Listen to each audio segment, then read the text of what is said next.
Quantization of charge. तो हमने अपने प्रीवियस लेक्चर में ये देख लिया कि चार्ज में और कौन कौन से नेचर होते हैं, कौन कौन सी प्रॉपर्टी होती है।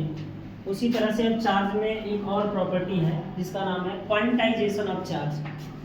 एक्चुअल मतलब क्वांटाइजेशन का एक्चुअल मतलब होता है क्वांटाइज। क्वांटाइज का मतलब होता है बांटना या बंटना।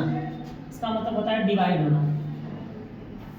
फंडामेंटल पार्टिकल मतलब डिवाइड होना। एक्चुअल क्वांटाइज का मतलब होता है टुकड़ों में बट जाना, डिवाइड होना टुकड़ों में। अगर कोई टुकड़े टुकड़े करके डिवाइड हो रहा है ना तो उसे हम क्वांटाइज बोलते हैं।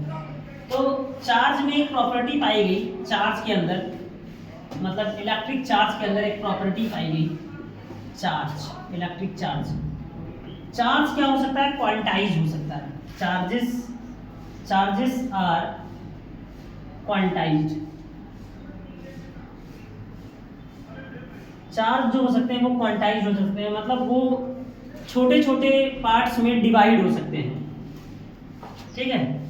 अब अगर मास के बारे में बात किया जाए एज कंपेयर टू मास, तो चार्ज और मास का कॉन्सेप्ट सेम होता है, बट मैं इनमें दोनों में डिफरेंस करने वाला हूँ।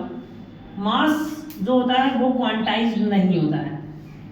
मास डज नॉट क्वांटाइज्ड। मास जो होता है वो क्वांटाइज्ड नहीं होता है, जबकि चार्ज क्वांटाइज्ड होता है। तो क्लासिकल फिजिक्स में ये पॉसिबल है। Classical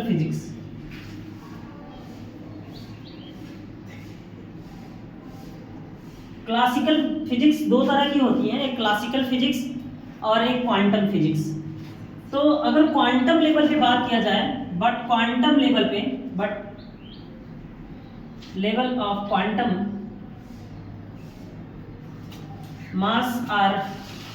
masses are divide. Mass जो होते हैं वो कुछ अपने फंडामेंटल पार्टिकल्स में डिवाइड हो जाते हैं जब हम क्वांटम लेवल पे बात करते हैं तब। बट क्लासिकल फिजिक्स में बात करें, बड़े लेवल पे बात करें, क्योंकि जो क्वांटम फिजिक्स होता है, क्वांटम फिजिक्स जो होता है वो क्लासिकल फिजिक्स का जस्ट अपोजिट होता है, उसका जस्ट अपोज कर रहा होता है।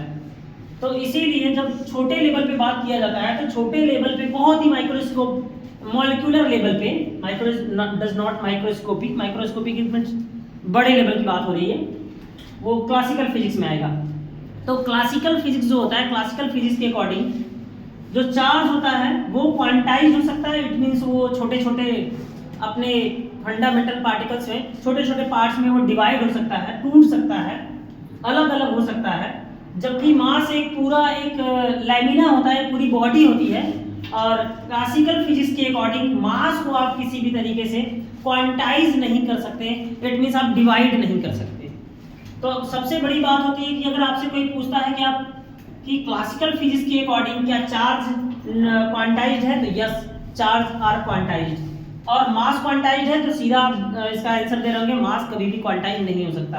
और जो हम लोग फिजिक्स पढ़ रहे हैं electrostatic, this is a classical physics. तो हम क्लासिकल फिजिक्स के बारे में बात कर रहे होंगे तो आप सीधा बोलेंगे mass are doesn't quantized. But quantum level पे ये डिवाइड होता है छोटे पार्टिकल्स में, ठीक है ना। तो इसकी बातें बाद में की जाएंगी, और ये क्वांटम लेवल की फिजिक्स हम नहीं पढ़ रहे हैं, हम क्लासिकल फिजिक्स पढ़ रहे हैं। तो हमारा जवाब यही होगा कि चार्ज क्वांटाइज होता है, मास क्वांटाइज नहीं होता। तो चार्ज किस तरह से क्वांटाइज होता है? तो चार्ज होते हैं, charges are quantised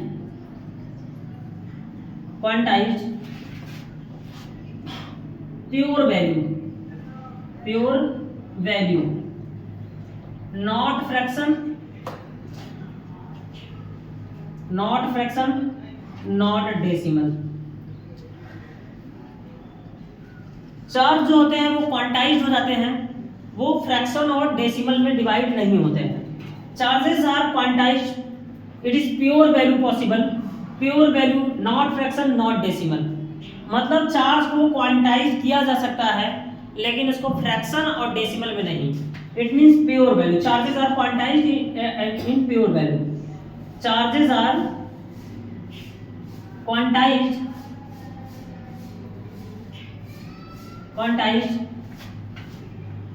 integer form, integer it means pure value, charge are quantised in pure value, वो मैंने पहली बात लिख दिया है, तो आप इस डेफिनेशन को लिख रहे होंगे कि charge are quantised pure value, not fraction not decimal.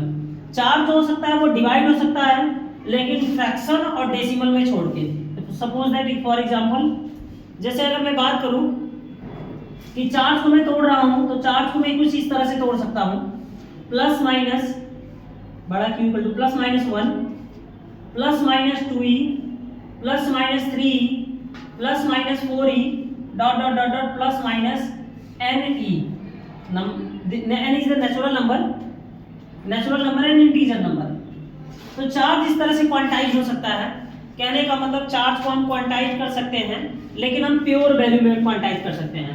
Charge को हम इस तरह से क्वांटाइज नहीं कर सकते। जैसे अगर मैंने कहा चार्ज हमारे पास में है, तो हम 1/2 इलेक्ट्रॉन्स प्लस माइनस इस तरह से पॉसिबल नहीं होगा। चार्ज को हम इस तरह से भी नहीं कर सकते, ना तो फ्रैक्शन में ना ही डेसिमल में। जैसे मैंने 0.25 इलेक्ट्रॉन इस तरह से मैंने इसको क्वांटाइज किया, मैंने इस तरह से इसको ब्रेक किया, मैंने इस तरह से इसको डिवाइड किया। तो चार्ज इस तरह से भी डिवाइड नहीं हो सकता, क्योंकि मैंने यहाँ पहले ही बताया चार्ज क्वांटाइज हो सकते हैं, चार्ज डिवाइड हो सकते हैं, लेकिन वो हमेशा प्योर वैल्यू में डिवाइड होंगे, pure value, not fraction not decimal. Charges are quantised in pure value not fraction not decimal. इसका मतलब चार्ज ना तो फ्रैक्शन में और ना ही डेसिमल में डिवाइड हो सकते हैं। ऐसा कहीं बताया जा रहा है कि चार्ज क्वांटाइज हो रहा है डेसिमल में, फ्रैक्शन में, this is not possible, this is impossible. Okay, तो यहां से एक फॉर्मूला मिलता है Q equal two plus minus NE। ये क्वांटाइजेशन ऑफ चार्ज का एक फॉर्मूला रहेगा, Q equal two plus minus NE, Q equal two plus minus NE। यहाँ पे n क्या है, तो n है हमारा नंबर ऑफ इलेक्ट्रॉन्स, और n का मतलब हमारा integer value, integer. Do you know about what is the integer? Integer का मतलब होता है कि इंटीजर उसे बोलते हैं जहाँ पे पूरे सेट में कहीं भी डेसिमल और फ्रैक्शन नहीं है, तो उसको हम इंटीजर कहेंगे। कहीं भी पूरे फ्रैक्शन में कहीं भी मैंने 0.2, 0.3, 0.5 ऐसा कहीं लिखा क्या इसमें, तो ऐसा कहीं भी नहीं है। हाँ, यहाँ पे कहीं भी फ्रैक्शन भी नहीं आना चाहिए। इसका मतलब n कैसा होना चाहिए, पूर्णांक होना चाहिए। क्या होना चाहिए, पूर्णांक। n हमारा पूर्णांक होना चाहिए, चाहे वो धनात्मक पूर्णांक हो और चाहे वो ऋणात्मक पूर्णांक हो, लेकिन वो दशमलव और भिन्न में न हो। तो चार्ज अगर इस तरह से डिवाइड हो रहा है जो कि दशमलव और भिन्न में नहीं है, तब हम कहेंगे कि चार्ज हमारा क्वांटाइज हो गया। तो चार्ज क्वांटाइज मतलब बिल्कुल इसी तरीके से होता है, तो इसको बोलते हैं क्वांटाइजेशन ऑफ चार्ज। यहाँ मैंने डिफरेंस बताया है चार्ज और मास के बीच में, बहुत ही बड़ा डिफरेंस है ये, तो नोट डाउन दिस।